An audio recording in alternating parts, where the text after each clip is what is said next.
Based on your logic, Saudi Arabia won the 2022 World Cup, That doesn't work technically. like that. If Argentina get to win from here, beating England or France or Spain, then that point is invalid, right? 100%. If Argentina end up beating England and then beating one of France or Spain, I will publicly come and apologize for all my comments. My Switzerland or Canada Colombia? almost beat Switzerland. Switzerland or Topping the group Colombia? came down to the last match day.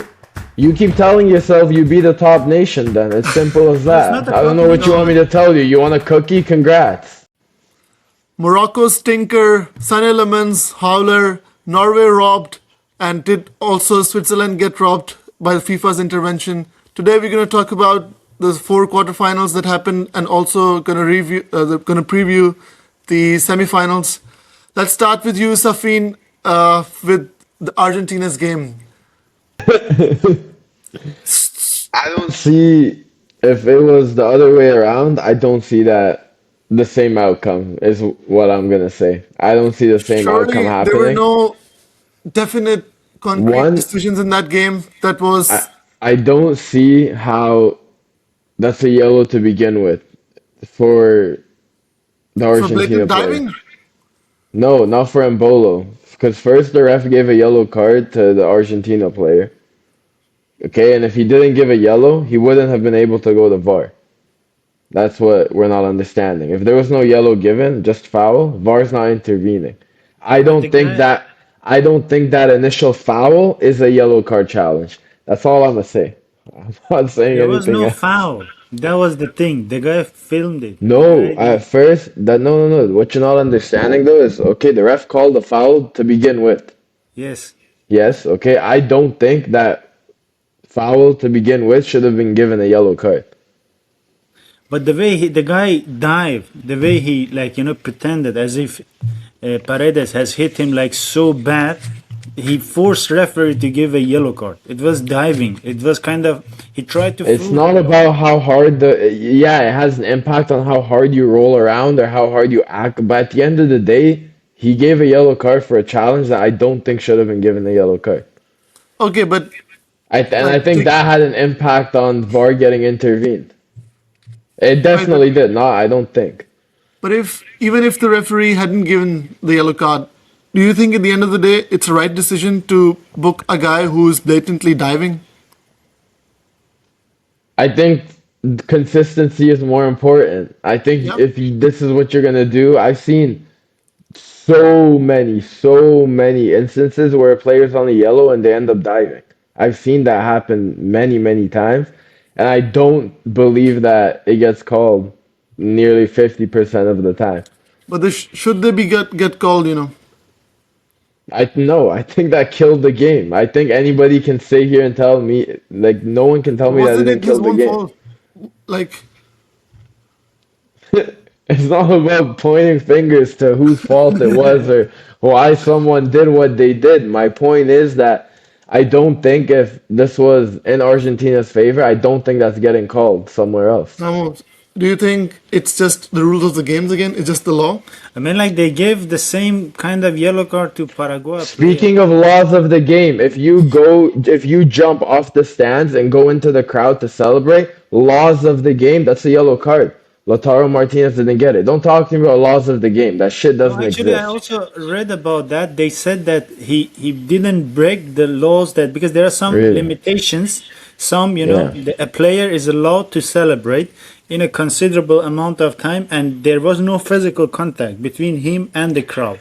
So technically, the referee is allowed to not give the yellow card.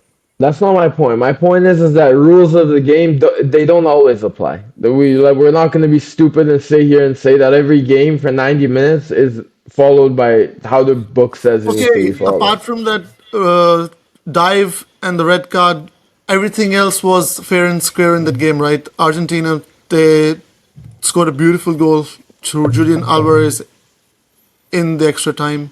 There's nothing else to complain As for. expected, at the end of the day, you're playing Switzerland. You Yeah. won a game. Congrats. You're somehow in a semifinal. Well done. Yeah. I have actually a point about Switzerland. Hear me out. Just don't get mad, but hear me out. See, Colombia almost trashed Portugal. They were superior to Portugal, if not trashing. Switzerland beat Colombia. Argentina beat Switzerland. So based on this, Argentina is 3 times better than Portugal. So based on your logic, Saudi Arabia won the 2022 World Cup, It doesn't work technically. like that in But that was football. one single match. They didn't make it to the semis. Doesn't They didn't matter. make it The to the logic you're quarterfinals. using. Like the viewers need to see this is who I'm dealing with. This man with this logic. Like, come Yeah, on. this, Make sure you cut this part out. yeah, sure. Okay, all right. Oh, it doesn't work like that. We all know. I think he's also just kidding. But Argentina are not the only one who got an easier road. Let's talk about England. Didn't they get also Look at the jersey you're wearing. very low ranked oppositions in the quarterfinals Look at and the jersey you're round of wearing. 16 out of 32 as well? Look at the jersey you're wearing. Not talking about group stage. We're talking about the knockout stage. If they just played one half decent team, I wouldn't even have this argument. Just one. One. They literally played Switzerland. My Switzerland Canada yeah. almost beat Switzerland. Topping the group came down to the last match day. But Safin, you should also accept one thing. If Switzerland is there, it means that they know how to get the job done. They beat Colombia fair and square. Colombia was quite hype team. They were really good, but they couldn't beat Switzerland. So you should accept that at least Switzerland is better than Colombia. You keep telling yourself you be the top nation then. It's simple as No, it's not that. a I don't know what you want me to tell you. You want a cookie? Congrats. But at least now there are 4 top nations left. So anyone who gets to win the World Cup from here, they would have beaten at least 2 top nations, right? So if Argentina get to win from here, beating England or France or Spain, then that point is invalid, right? 100%. If Argentina end up beating England and then beating one of France or Spain, I will publicly come and apologize for all my comments. All right, perfect. I know they can't do That's that good though. to know. They're That's not good gonna to do know. that. They're not gonna do that. We can But you laugh literally about said it. that they have already won the World Cup in the last video. If everything goes according to the script, they won it, yes. But I think that someone like Mbappe or like a cheeky Jude Bellingham, they can ruin the show. All right, They let's really talk about can. Jude Bellingham. Let's talk about England as well. And I think that match had more controversy than the Argentina game this time. There is Cablegate, the ball hitting the wire. There's also Haaland, just a little push, the guy goes down, and the goal is disallowed. Do you think Norway got robbed against your team, England?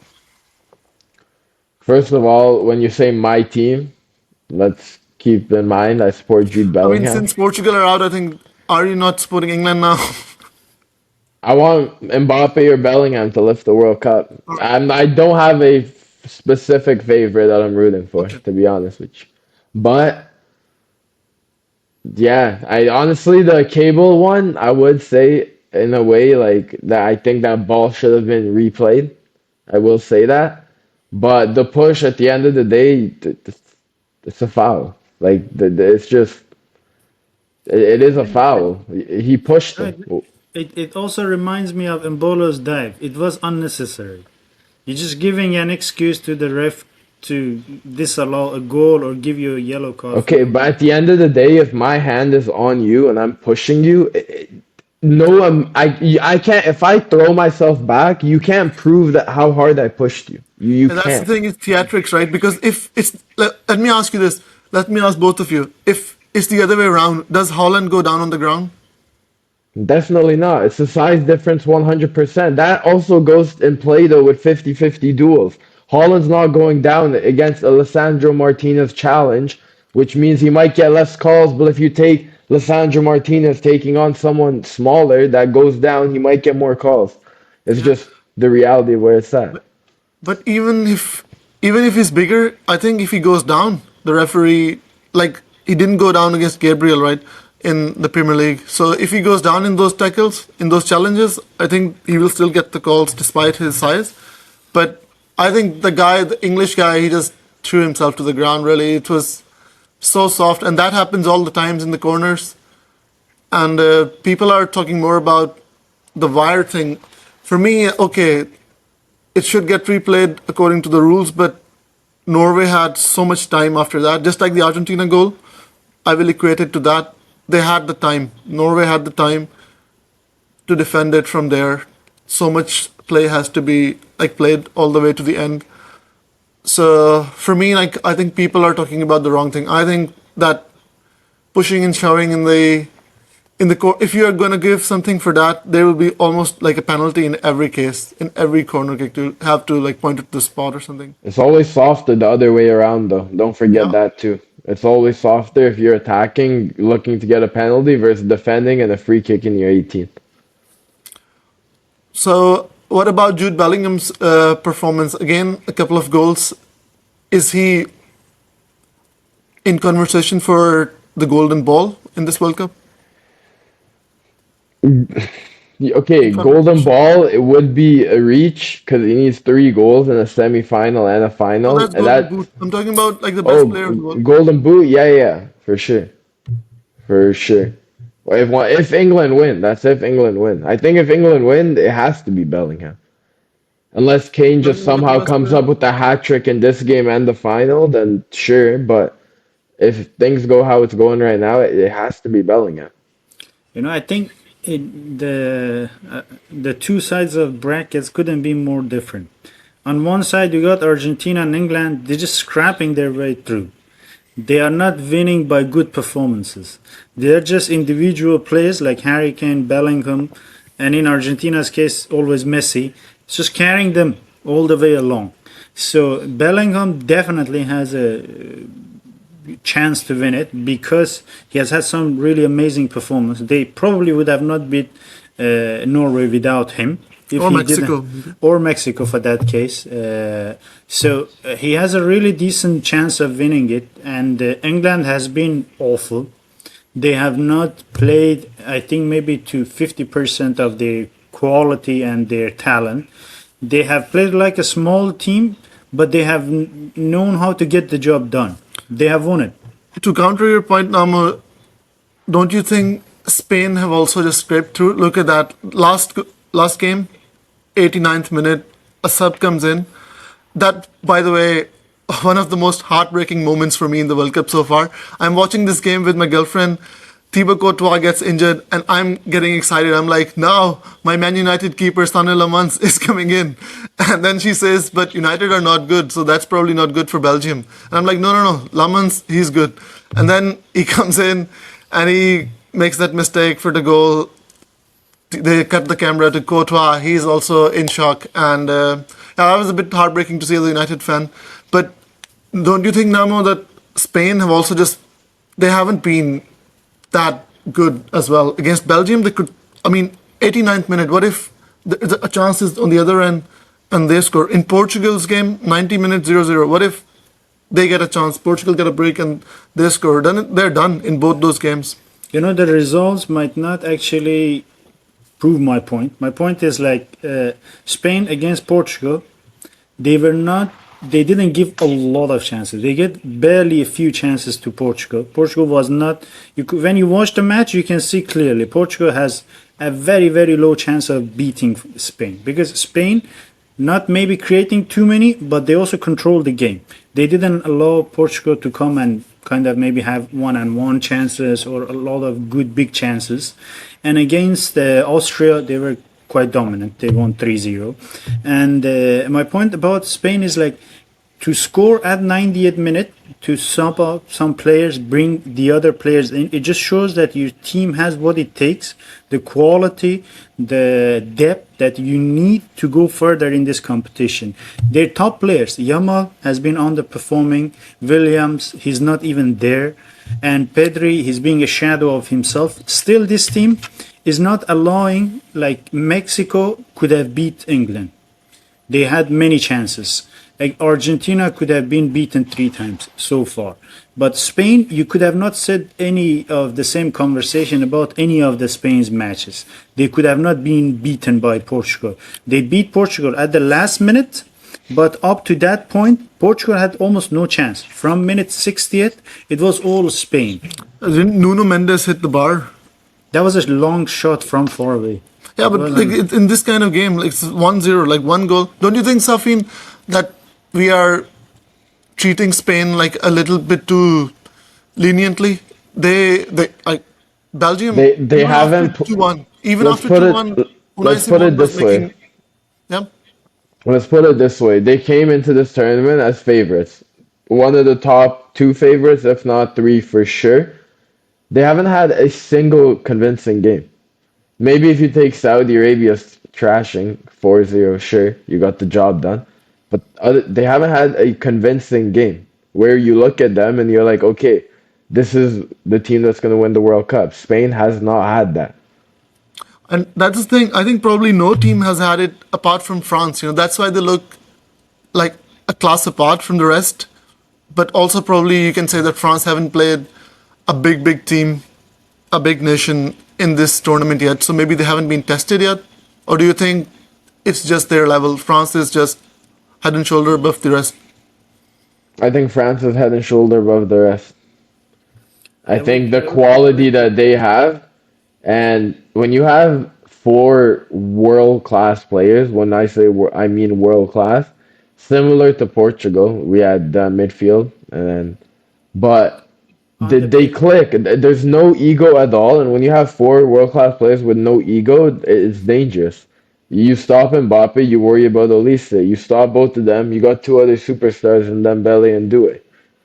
Put add That's actually Barcola. that's a valid point. France is more complete team and they have much more talent. But guys, please remember one thing. The one team that has the toughest path to the semis has been Spain. Spain has met much bigger teams, much stronger opponents on the paper and in reality as well. It's not hard to beat Sweden. It's not hard to beat Paraguay. Maybe, yeah, there is some physicality in it, but according to your squad and the hype you got, you should have been able to beat Paraguay. And even they beat Paraguay one Just zero, I would call it underperformance. Like they beat Sweden, Sweden convincing. You expected that. Spain also beat Austria the same way around. But Spain from there on they have played tough matches and they have finished the job in 90 minutes without taking it to extra time. They've got the job done. Other teams they have met like small nations. Apart from Norway and Morocco that are kind of decent matchup. But they're not like world beaters either. Yes, Like, let's do it. They have some nice players in the team, but they're also like lots of shit players in both of those Yes, teams. Yeah. exactly. So they are not a complete squad, to be honest. And I think so far, Spain have proved to me that they are more than capable of dealing with top teams, but the other teams have not been tested, in my opinion. You said something about Morocco. They're gonna make they're gonna make France suffer. Are you surprised by how shit they were? Yes, I admit, I was expecting much more than this, but I also didn't know that all of their strikers they were almost injured. They had no player top They playing. had the Brahimi guy. Saibari was missing. Saibari Sabari was is the only one missing, missing. Yeah. and Nasiri, Safin's favorite player, he was missing. And then Eze, he was also missing from the beginning of the tournament. It was like they were their second or third choices. And against France, if you want to have a decent chance, or at least a chance, you need your top players to be there. That's the thing about Morocco, though. Like, you take a few players out of their squad, it's not deep enough. But that's why I don't like rate them as one of the strongest. What do you say about Safin? You've talked a lot about Morocco in previous episodes very highly. Were you also surprised how bad they were, or were you expecting France to steamroll them just like they did? I was expecting the same, and I expect them to do the same thing to Spain as well. I think Spain is going to carry most of the ball, but I think France wants that. I think France wants to play on the counter, and I honestly didn't think that game benefits France a lot.